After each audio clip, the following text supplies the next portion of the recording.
All right. In this episode or whatever, I'm going to talk about Grand Theft Auto San Andreas. A game that has some sentimental value for me. I know it does for a lot of people. I'm going to preface this whole episode by saying that I'm not really a Grand Theft Auto fan. I've never really fawned over these games the way that most gamers do. I haven't played Grand Theft Auto 5. I've never played Grand Theft Auto 4. I've only played the DLC for the latter, The Lost and the Damned, and the Ballad of Gay Tony.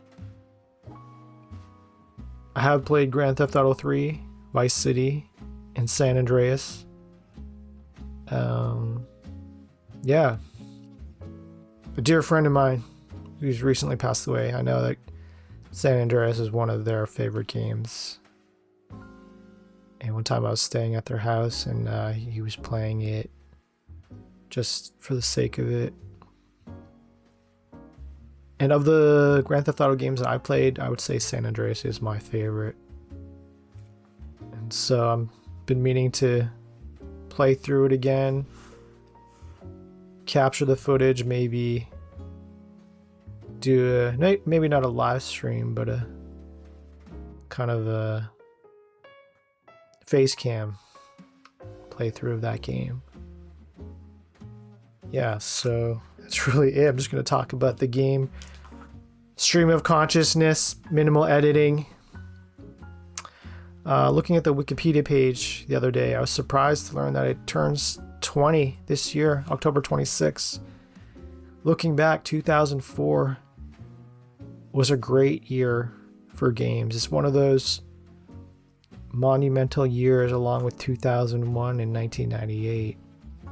I think most people would say 98 or 2001 would be the greatest gaming year of all time, but 2004 is pretty good. Looking at the list, Grand Theft Auto San Andreas, of course, Metal Gear Solid 3, Snake Eater.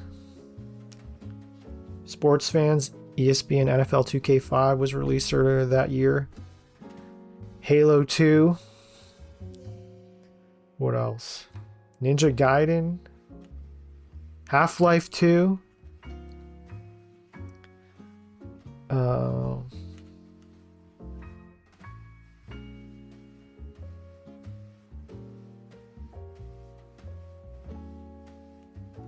Yeah. Gran Turismo 4. Star Wars Battlefront. I never played that one, but definitely 2004. Certainly a landmark year for video games. Grand Theft Auto San Andreas. So in terms of my experience, I never played it when it came out. I didn't have a PS2 at the time. I played it later. I played the Xbox port. I remember taking advantage of the console's functionality of being able to upload your own songs. And I would upload lore accurate songs from the early 90s to complement the licensed ones in that game. I thought the port was pretty good. And a few years ago, I bought the digital version for the PS4. I didn't pick up the definitive edition. I know there's been a lot of criticism of that release. So thankfully, I downloaded the digital version before it was delisted in favor of the definitive edition. So that's good. I think it's just really more the technical issues of the definitive edition. But looking at the official page on the Rockstar website, as of this recording, the game is playable on, well, I haven't actually updated the page. PS4, Xbox One, PC, PS3, Xbox 360, Mac, iOS, PS2, Android, Xbox, Kindle, and Windows Phone. So if they were to update it, you can play it on PS5 and Xbox Series X. Yeah, so that's really it. Just go into the game. Developed by Rockstar North. I think think that's Scotland. Release date October 26, 2004, so approaching its 20th anniversary. Rated M for mature in North America for blood and gore, intense violence, strong language, strong sexual content, use of drugs. Of course, there was a whole hot coffee incident. I don't even know if most people know about that. I think there's a huge generational gap. I don't realize that there's probably an entire generation of gamers who haven't actually played that game and probably aren't even old enough to remember that whole hot coffee controversy. So just in a nutshell, there was code in the game that was built for this sex minigame. CJ, the main character, the player, can go on dates with various women and have sex with them. And the controversy was that modders found that source code within the game's files. They were to extract it, make it playable. I can't remember where the term hot coffee comes from. Let me see if there's information on the Wikipedia page. And I remember there being like a controversy, Rockstar saying that that code was never intended to be playable or discoverable even. But then legislators argued that why did they include it in the game? And so there was, I remember some discussion of maybe the game retroactively being rated AO, adults only. Maybe some people mentioning that the game could have been recalled. I don't know how feasible that would have been, but that's I don't know. My take is that you can't deny it. Like, if you didn't intend to have it playable, why did you code it, go to that trouble, include it on the disc? Yeah. So that's really the hot coffee. I'm just scanning over. Okay, so hot coffee was the handle of the modder.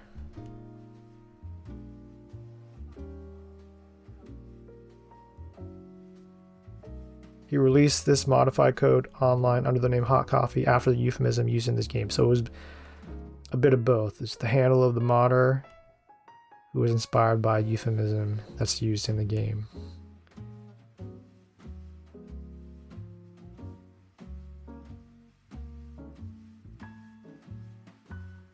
And Rockstar was fined. You know what? I know it's a hot take, but that's appropriate. You know? You could argue that, like, what is the likelihood of a child, a minor, accessing the code? Well, it's not really a question of whether a 10-year-old could extract the file and make it playable. It's really a question of whether a minor could download and install that kind of mod the way that they would download and install a game. So I think a fine's appropriate. I don't know about the retroactive reclassification, but yeah. Fine's appropriate. So looking at the game itself, the 3 C's, cameras, controls, character. So it's your typical open world game. Controls. Behind the camera. I can't remember if you can control the camera, but it's third person perspective, playing as CJ. A black main playable character. I think it was a first for the series. The main systems, I mean, it just expanded upon the prior 2 games, Vice City and Grand Theft Auto 3. There's the whole driving aspect, the shooting aspect, those 2 separate systems.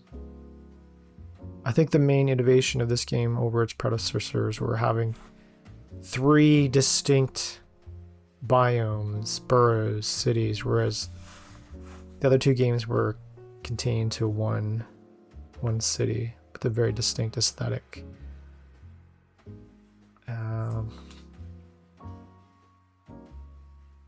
So yeah, it's definitely San Andreas compared to the other two games.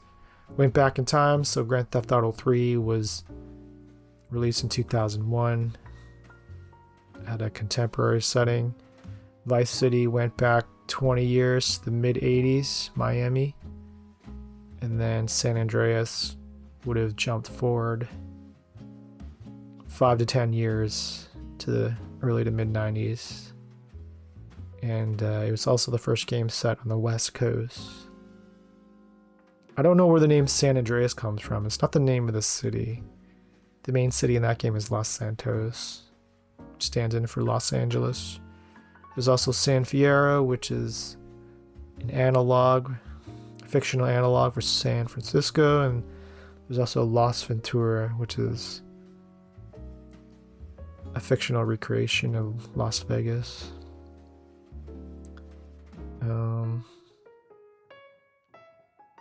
I remember there being like a gang warfare system. Can't have a game set in the early 90s in LA without having gangs. Of course, the colors are green and purple. They don't want to use red and blue like the Crips and the Bloods. The main systems: shooting, combat, limited combat, driving. There is a drive-by mechanic. Looking at my notes here. The whole character customization. Besides, I don't know if you could customize your clothing in the prior two games, Grand Theft Auto 3 and Vice City, but in this game you can, if I understand correctly, you can change your clothing, or maybe not, but you can definitely change your physique in terms of like how much exercise you do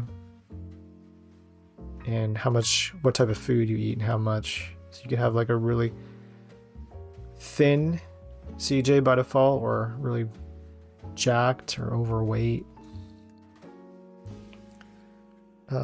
Playable character. In terms of the main scenarios, it's the same. Go to point A to point B. Kill these characters. Rockstar has been using that same mission design for like the past 20-30 years now. What else do we have here? The story. Okay, let's get into the story. Basically, it's as I recall, CJ returns to his hometown, Los Santos, after being on the East Coast, Liberty City, which is the Rockstar analog to New York, and he's been estranged from his family. He's returning home after the recent passing of his mother, and he tries to reconnect with his homies. And the story is memorable just for the characters. Samuel L. Jackson plays Officer Tenpenny. Even years later, I still remember his performance. I think what makes the story interesting is just there's a memorable antagonist. And I like how it's black. I mean, it's not like a black or white thing, because the main antagonist, the playable character, is a black officer. And there's also James Woods, who's memorable. Chris Penn, the late Chris Penn, plays Tenpenny's partner.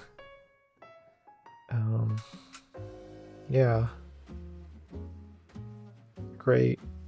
What else is there? And there's Woozy, the blind Asian guy. Great. Probably the best story, in my opinion. What else do we got here? Just rambling. The intended experience definitely give you that sense of freedom. All open world games give you that freedom. You can choose to work out. You can choose to eat fast food. You can choose to shoot hoops. If you want, you can kill rival gangsters in drive-by shootings.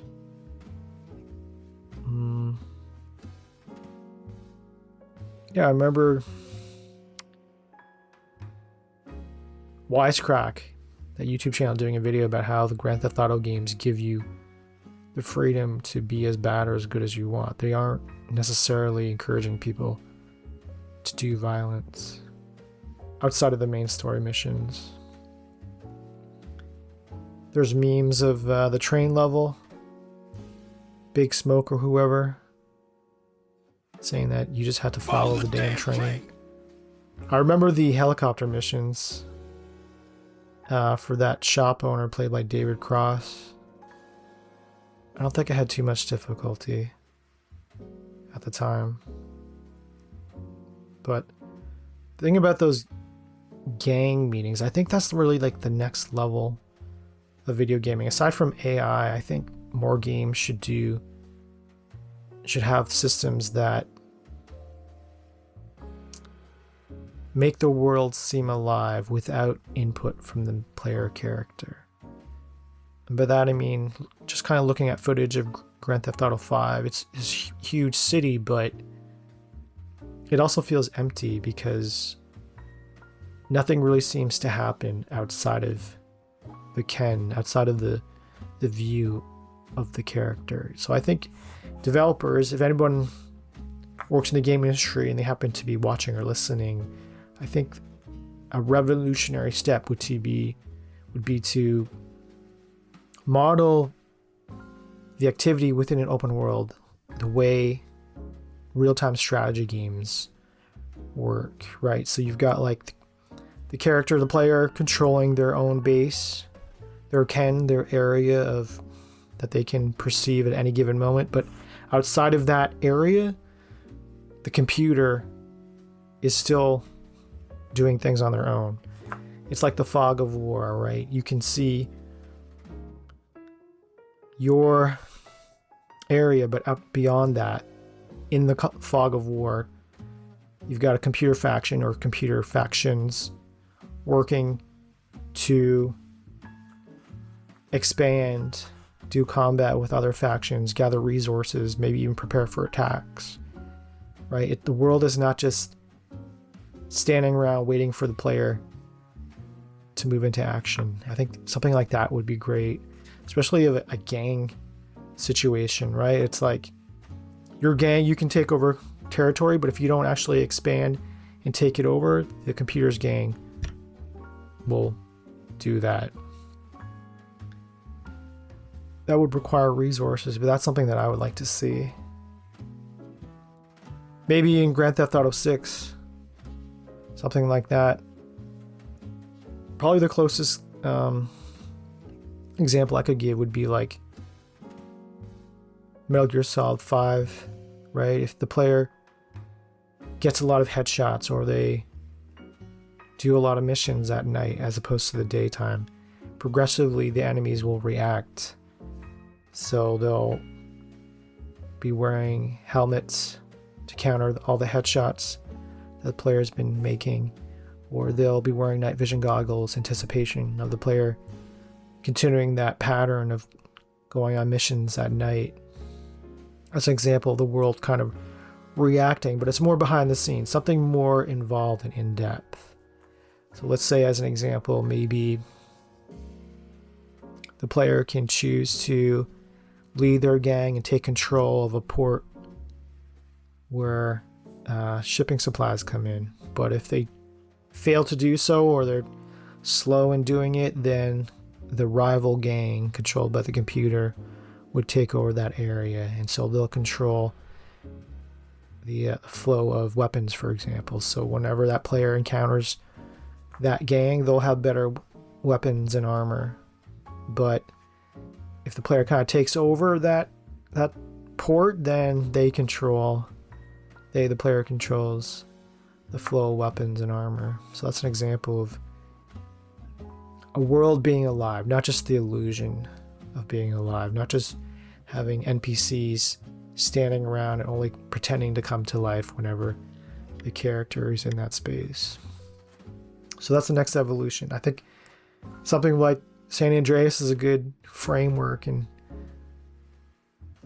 a more evolved version of that would be revolutionary. Yeah, that's my take on San Andreas. The ports. Yeah, I'm just going over the Wikipedia page. So there was like plans for a VR version, but it was canceled.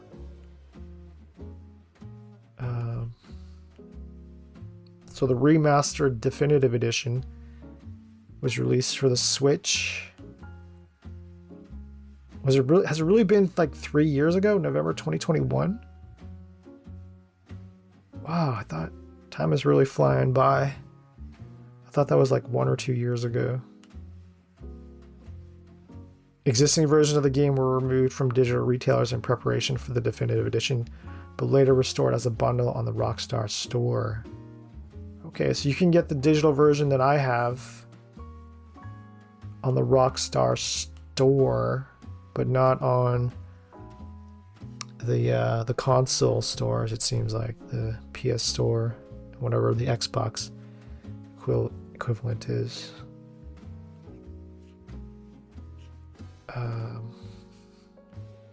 Okay, I'm looking at some screenshots. Yeah, you can customize CJ's appearance, like in terms of attire. Different colored pants, going shirtless.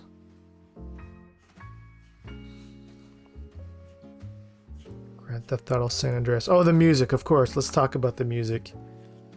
Yeah. I thought gangster rap was cool back in the day.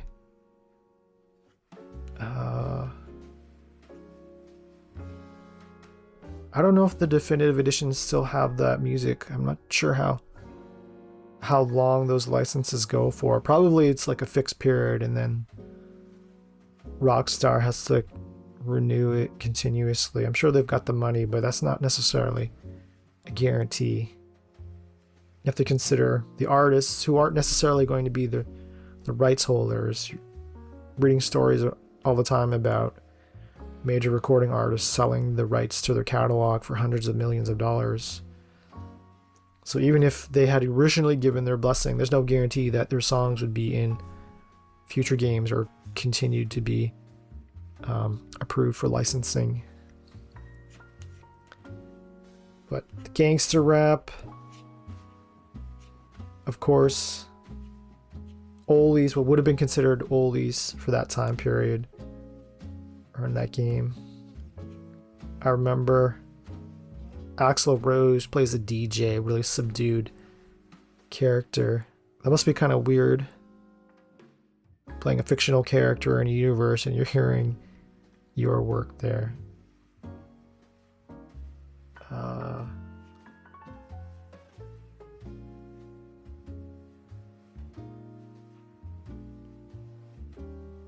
Yeah, some critics have kind of commented on the fact that the main character is black, which would have been, for the time, pretty novel.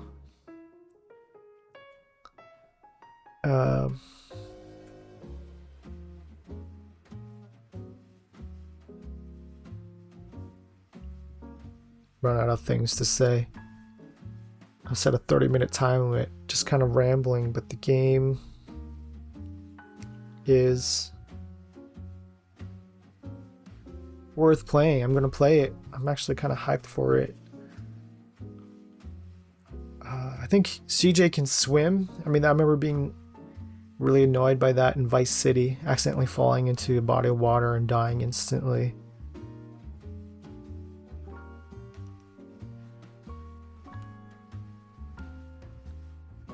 Boys in the Hood, oh certainly, yeah. Boys in the Hood, Menace to Society, those movies. I've never actually seen them, but they definitely have been inspirations for the tone and the tenor and the aesthetic of the game.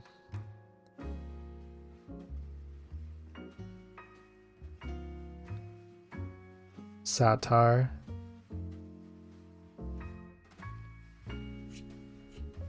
Rockstar North. Co-written by the brothers Hauser, Dan and Sam. Dan has since left the company, resigned a few years ago. Sam's still there. He's in a top leadership role.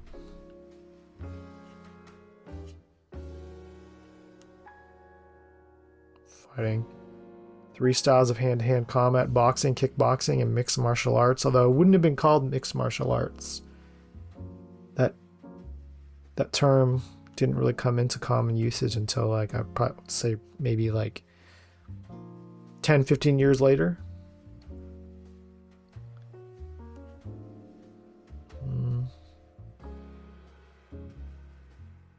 The cast: Young Melee, not a household name.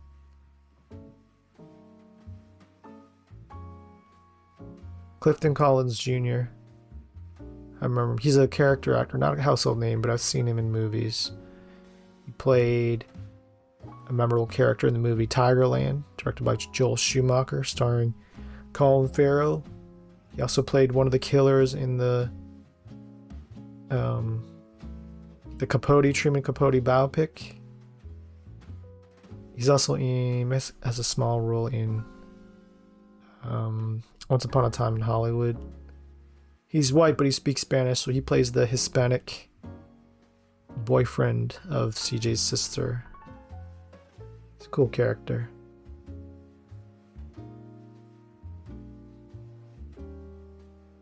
Okay, so Clifton Collins Jr. has Hispanic heritage. That's why he's fluent in Spanish.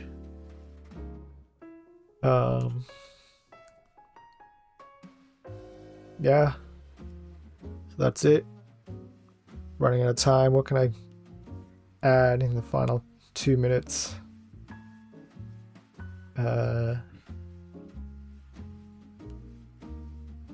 Yeah. Samuel L. Jackson, David Cross, James Woods. Memorable performances.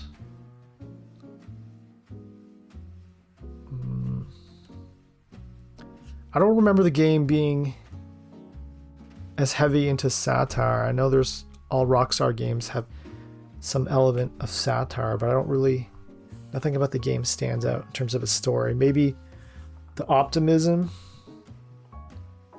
that some characters have.